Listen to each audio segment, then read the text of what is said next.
Hi, and welcome to Matt Holman Talks Mental Health, the podcast where we talk to just normal people about their experiences and their journeys with mental health. Today, I'm so happy to be joined by an amazing person that came into my life only a matter of weeks ago, which is just incredible. She's inspired me in many ways already without realizing it, in terms of the way she approaches life. She's so passionate about things, very positive as well, and you're going to hear that as we go through the conversation. So Anca, it's an absolute pleasure to meet you. Anca joined me, so I'll give my perspective as who Anca is from how I know her. Anca joined me at the beginning of November for a mental health training course through her organisation, her company, Discovery. And she was a great delegate, of course, like all the delegates that attend those trainings with me. I love that. And she just had this passion that shines through. When I was looking for people to talk to for this podcast, she was perfect. She reached out to me, and Anca sort of came to me and said, I'd love to participate in a conversation. So here we are. So we're making the magic happen. Anca, it's an absolute pleasure to have you here. Anca's from Bucharest, and she's coming in as first international guest on the show, which is fab. And we'll hopefully have many more international guests. So Anca, pleasure. I'll ask you to introduce yourself, please. Lovely to see you. Hi, Matt. Lovely to see you and also to meet your community, even if it's in a virtual format.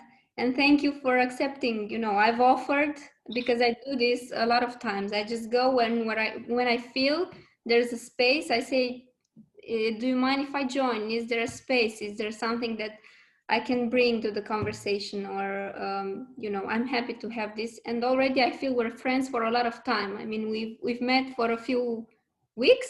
4 weeks. Amazing. Yes, and I feel like we have a whole history behind, and we do, because we've shared many things in the training, many, not sensitive but personal things, not necessarily only sensitive. So I really feel it's good to be in this conversation. So thank you. Brilliant, and you're welcome. And introduction to you. So tell us a bit about you, Anca. So as you've mentioned, I'm based in Bucharest, in Romania. I work for Discovery, and this is where we have met. I'm at my basics, I'm a PR person, so communications. This is what I graduated. But beyond that, I'm also a big fan of well-being.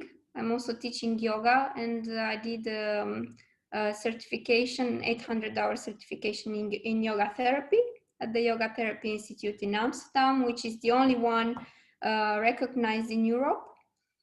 And with this journey, I've started many others. So I've been into the mental health first aid training with you. I've also learned about how to work with, how to mix yoga and trauma sensitive practices where people need this. And I recently did breath coaching training, and I'm also a breath coach certified, and this certification is also recognized by the ICF. So I love to say about myself that I'm a person with multiple hats. But anyway, there's one big hat which stands for what you see today, and which is mixing both the corporate world with hard skills which are needed in order to drive something as a business to achieve targets. But more than this, I'm a big fan of cultivating soft skills for myself first, and then for the others around me. This is in a nutshell, but of course we'll be discovering many things about myself. I don't even know, maybe, who knows? Well, we're going to delve into some of those conversations, but it is really a pleasure, because you have many great experiences, and the way and the path that you're on in terms of the well-being perspective and focus that you have is so important, because you have some fascinating ways to see this. So let's get into some conversation then. So first question from me, tell me about your experience with mental health, right? This is a podcast dedicated to mental health. So let's talk about your experience. So what do you know? Where have you been? What's your journey to where you are right now? So I think my first experience when I became aware of the importance of mental health was around 8 years ago, when I've been experiencing some physical issues. So body-related issues. I've been having back pain and headaches. So I didn't know if this is something wrong with me. I had to go to a doctor. to a neurologist actually. I went there very scared because I thought, there's something serious. I've been coming after 3 or 4 days with headaches. At that time, I was also working in the corporate world for a few years already, even if I was very young, 23, 24. But still, I'm an achiever deep down. So I was an achiever also back then. And I realized this kind of, this passion of mine of that time to achieve things turned against me in a way. So I went to the doctor, and after a few checks, she said, these headaches are related to your muscles. Your muscles are very, very tense. What are you doing for yourself? She asked. And I was like, doing for myself? I just work, and I want to be the best at work. And someday I hope to have a statue and all the things that I've been taught that by working a lot, working harder, working more, you're gonna achieving many things and you're gonna be feeling very good. Things that I got out from school, from the education that I received, with all the best intentions, of course. Sure. So that question, what are you doing for yourself? I just realized there's not so much that I do for myself. She also asked me about how much do I exercise, and I said I was just riding the bike when I was a little one. I was a little kid, but now there's not so much that I do about it. And she said, there's nothing wrong as you thought it is, as a neurological issue, but it's something wrong with your back, and your back muscles are giving you headaches, and basically your head is full. Okay. Yeah. And she said, just find something for yourself. Otherwise, you'll just be in 5-10 years, you will be getting into a burnout. Actually, I was on the edge of a burnout, even if I was very young. And then I went home and I said, yeah, I really need to do something for myself. I realized I wasn't moving, I wasn't doing any extra thing beyond the job as a hobby, as a passion, as something. So I said, okay, physical stuff, I need to find something that suits me. This is how I started with yoga. At the beginning, I was doing it 3 times per week. I was going to a studio. I've started doing massage for my back, of course, because this mix went very well. And, when I started finding this time for myself, I started feeling better. In 6 months, from a physical point of view, I was better. My headaches weren't there. But then I realized it wasn't a physical stuff. It was an emotional stuff, a mental stuff, because actually I was just overdoing constantly.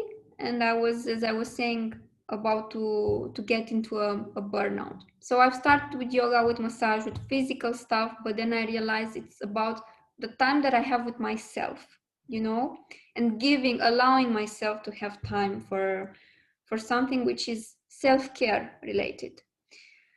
I started with this, and then many other things came. I've started doing theater of improvisation. For a few years, I've been also part of a group delivering entertainment shows as an amateur. I've never been a professional. I'm not an actress or something like this. But things for myself started having a space in my life. And this is when I realized, okay, it wasn't a physical thing, it was an emotional thing which was growing. It was related to the job, to the fact that I was running and trying to demonstrate many things. Yep. So this is how my own journey started. This is when I realized I'm an anxious person, that I want many things at the same time, that I don't have patience with myself. I want things to happen fast. And this was driving me into an anxiety mode constantly. And this was affecting many things, my relationships with my partner, with my parents, and so on. So I've started working in this area. I've also started learning more about it, teaching, equipping myself with tools, as many tools as possible, so I can help myself, share the story with others, and also do something for the people around me, because this is how I took the story to the next level. I've started doing also things for the people around me. Amazing. Wow. There you go. Inspired by what you've said, I think the thing that stood through for me there was this self-awareness, recognizing, you had an intervention there, which was to see somebody, whether that was the right person for the right challenge, whatever it was that you were going through. But what you did was you recognized then there's the physical signs, which are there, the behaviors and the things that are happening, or the challenges that are happening with you physically. But then you recognize that there's this sort of impact mentally, which is not an area that we often tune into and do much about. So you've done a lot of work around there. When we did the pre-talk for this discussion, you expanded more on some of the things within mental health as well, within your more local community and the things around you. Do you want to talk a bit about some of those? Anything in particular that sort of, you want to share with that? Because I think people will find your story fascinating, Anca, seriously. Sure. So what happened to me is that I took this yoga therapy training, which I started last year, at the beginning of last year. Yep. And I finished this year, and I'm on my way to get certified. So that was the moment when I realized, okay, that yoga thing that I've learned, it's not only about the physical part. It's a lot about how can we help regular people, because I don't want to work with people who are very flexible, who have their perfect bodies, who have their perfect Instagram pictures and so on. Yeah. So I realized I want to go into communities, maybe communities where people don't reach out. So you just need to go, and I won't say push, but somehow it's about, saying what you can offer, and then pulling the interest from those who understand and want to work with you. So with this lens of the yoga therapy, I've started working this year with many NGOs. The first one came to me. It's called Asociația Zi de Bine, so a good day association, something like that, if I'm to translate it. They came to me and they asked, do you want to donate your birthday? My birthday was in August.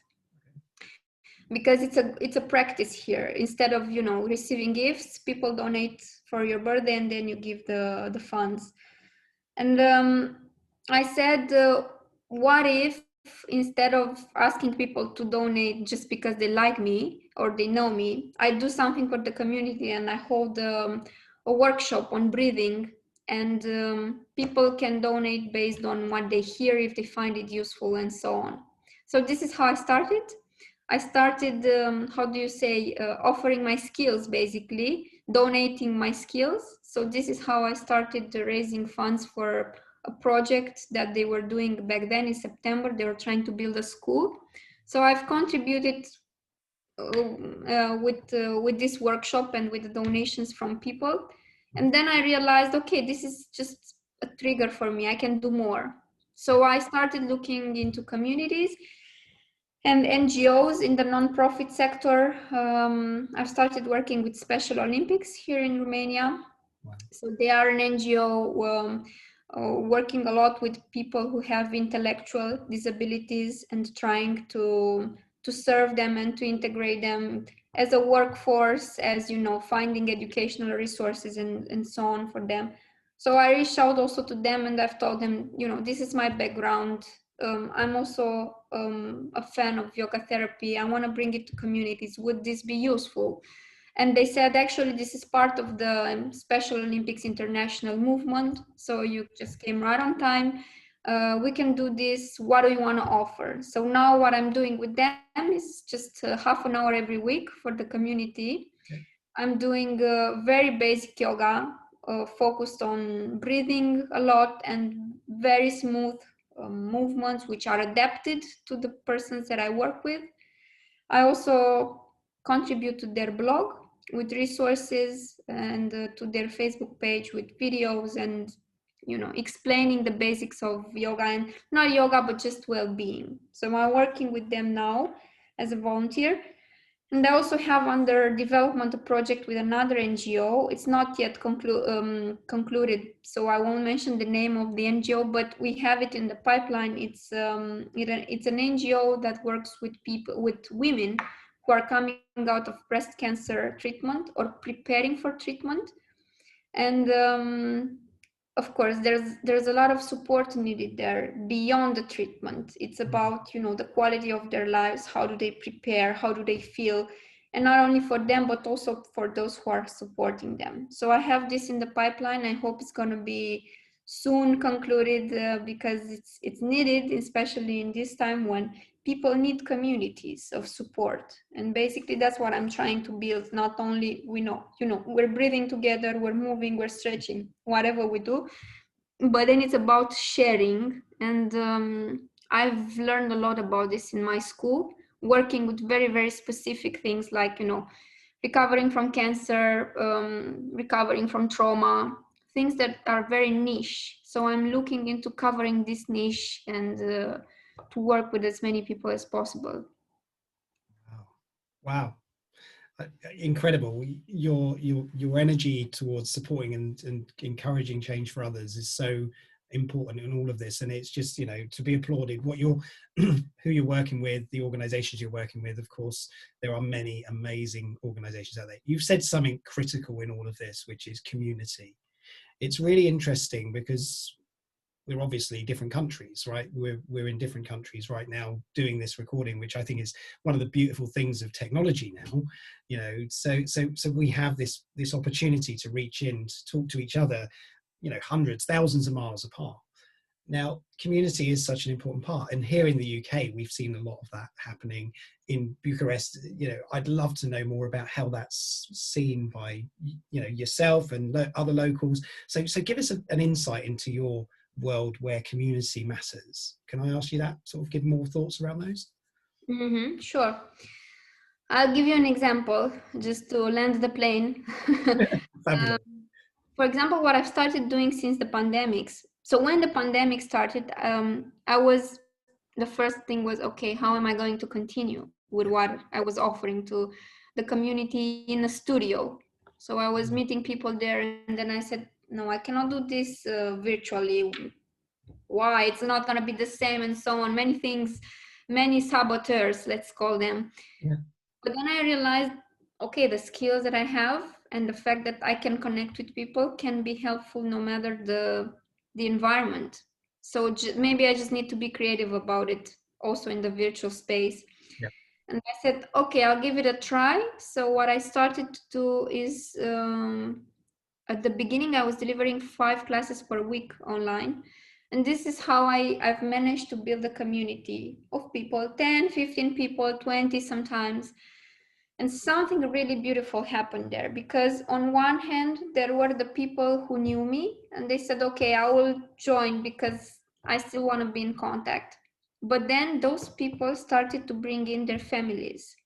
I have friends who are living abroad, and some of them brought their parents in the online to the online classes, their parents being in Romania, themselves being in, I don't know, in Germany, in Spain, other countries. So it started to be a space where people were just gathering and also doing something for themselves. I've started in this way. I've started bringing also more senior people to the classes, which wasn't happening in the studio, because as I was saying, in the studio usually there were the flexible people, the one who knew, the one who have access to technology, very much spending time in the online space and so on. So my friends with their parents, with other friends, having a community there. And now we're 6 months later, we're still there, still meeting. We have every Sunday 7:30 p.m. It's our online gathering. We meet, we breathe, we talk. What I usually do is I have 10 minutes, 15 minutes where I share resources and learnings from my classes, from whatever training I attend. Then we practice, and at the end we have a conversation. This is the flow, and it's wonderful. It's open to everyone. It's for free. I'm doing this weekly, on a weekly basis, as I was saying. Yeah. So the feeling that I have with this small community that I've created, it's, priceless. For me, it's healing. I know that Sundays I'm there. Yeah. I feel no pressure because I know what kind of feeling I want to deliver there, and people are very, very receptive. Mhm. And I've started with this, and this is what I want to nurture. So for me, it was a learning that it doesn't matter, you have a physical space or you don't. It's just about how do you want to use your skills, how do you want to make people feel, and just be creative. Being in a virtual space, as you've mentioned, has also many benefits. We're connecting people from all over the world, and they see each other. I've also used this opportunity to keep the connection with my parents, which I couldn't see. My mom joins, my mother-in-law joins, their friends are joining. So it's like, a new neighborhood we've created there. We have this feeling, okay, how is the lockdown in Germany? How is it in Spain? How is it in the Netherlands? Because we connect from various corners of the world, and it's beautiful. This is the community, the kind of sense of community that I want to nurture wherever is possible.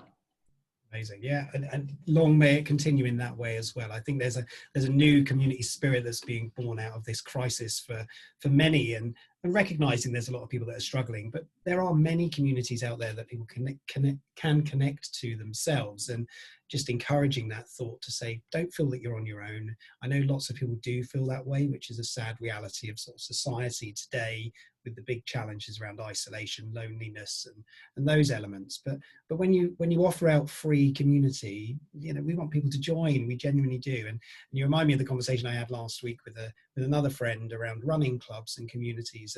And there's so many of these great opportunities for everybody. And every one of them is not looking at a specific level in many ways.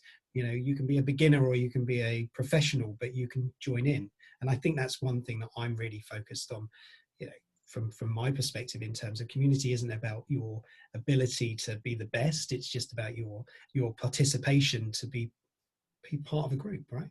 That's what it comes to.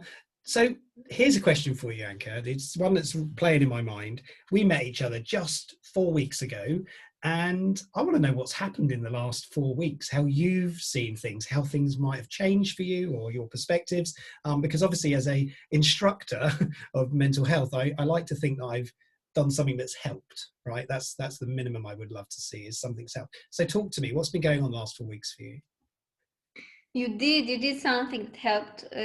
You pushed another trigger for me, like it was pushed some years ago, and it was pushed also last year, but by my yoga therapy teacher, by Montserrat, and she will hear this, and I'm sure she will enjoy it.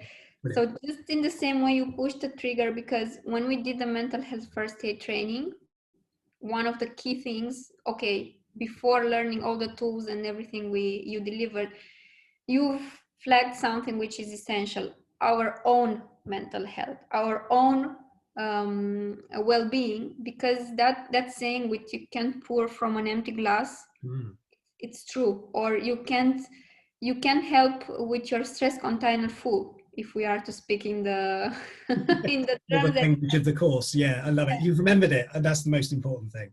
Yeah, it was an interesting exercise to see what's in my stress container, because I did this also 2 years ago when I took the half day training, and I noticed some things are there, and the same things are there actually. Mm. So for me, it was a trigger when I did this exercise again, because I realized I'm in a period when I'm helping a lot others. So I'm giving a lot of my energy, which I love. It's not, and I do it with all my heart. But then I also need to be honest with myself and realize it's not an unlimited reservoir with energy, which is there no matter what I do. So for me, I think it's time to also try psychotherapy for myself, because what I've been doing along those years, I've been learning a lot, I've been practicing a lot on myself, reading a lot, acquiring the tools, and I've always said, okay, I know what to do. And that's true. I know 90% of my time.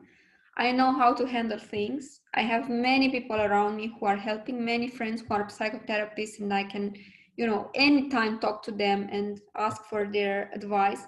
I have my husband who is a coach. He's also into psychotherapy counseling. So we talk a lot about this, and he's helping me a lot, actually, and we help each other a lot with what we know. But then I realized I've sent many people to psychotherapy. I've encouraged so many people to use, for example, the employee assistance programs that we have with Discovery, but I never tried it for myself. So beyond the yoga and everything that I said, and I said, I think it's time to do it. So the first day of our training, I reached out to the employee assistance program and said, I want to try the service.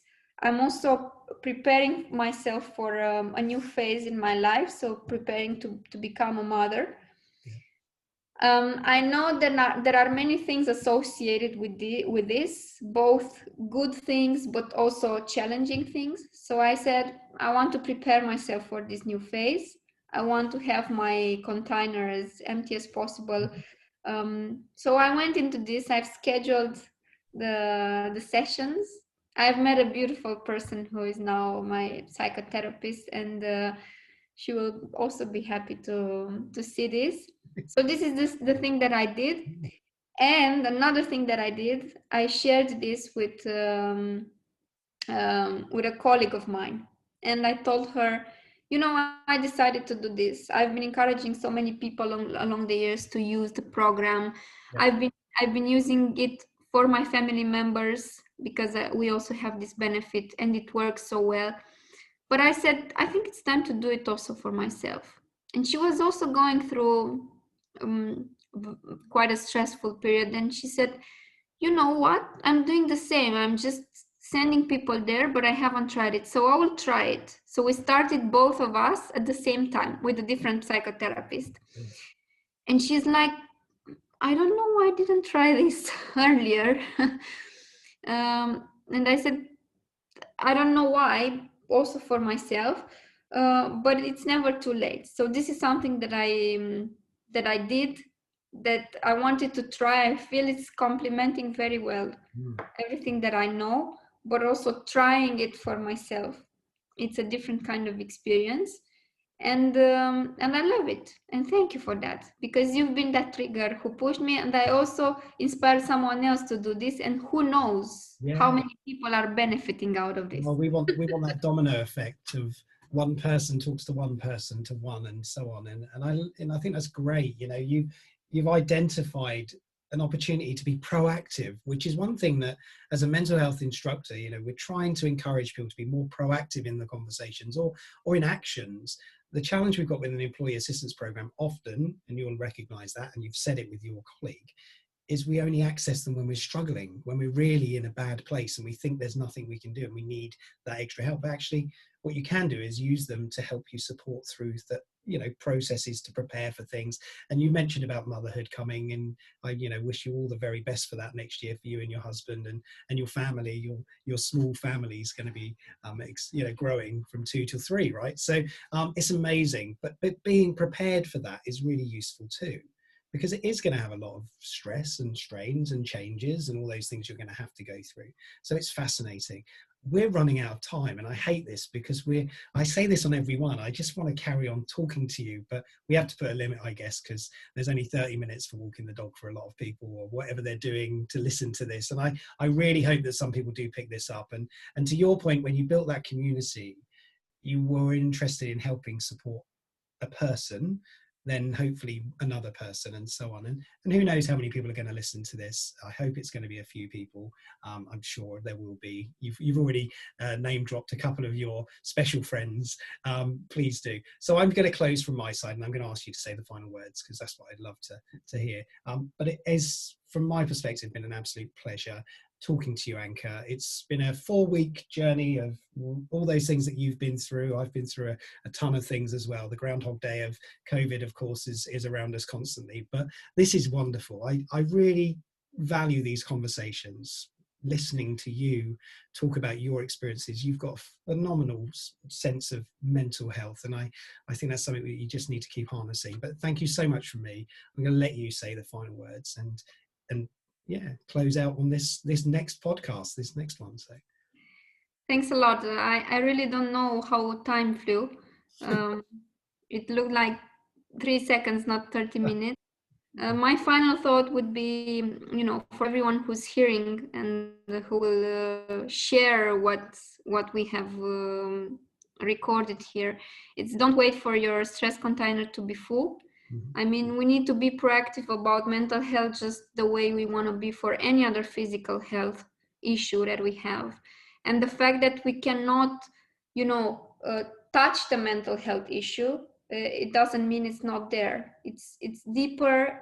Even if we don't have a bruise, which you can see, people still need help. And sometimes you've mentioned that great campaign, Small Talk Can Save Lives. I remember that, and that's true. It's just about being able to listen in a non-judgmental way, just as you have taught us to approach people, to assess their needs, to guide them to the right resources, and be ready to help.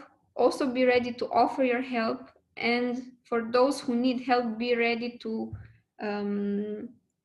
ask as much as possible, or at least to give a sign that help is needed, not when the stress container is full. It's going to be full. So let's start with this mindset. At some point, it's going to be full. There's no one who gets rid of this. So don't wait to go there. Have a proactive approach. And I'm sure there's at least one person who cares around and who wants to help. Fabulous. Thank you so much. And Anca, your words are wise. Please don't feel alone. For anybody that is listening or watching this, you're not on your own. You really aren't. There are many people out there that care today. And as I always close with any of these sessions, Samaritans in the UK exist to help the conversation. You can call for free on 116 123. But please always remember, you're not alone on this journey. We all want to help as much as we can. And if we can help, then we're doing a good job. So thank you, Anca. It's been a pleasure. I'm going to put the call recording off now. So we do the wave at the end, and then I will speak to you soon. So thank you, everybody, for listening. Bye. Thank you.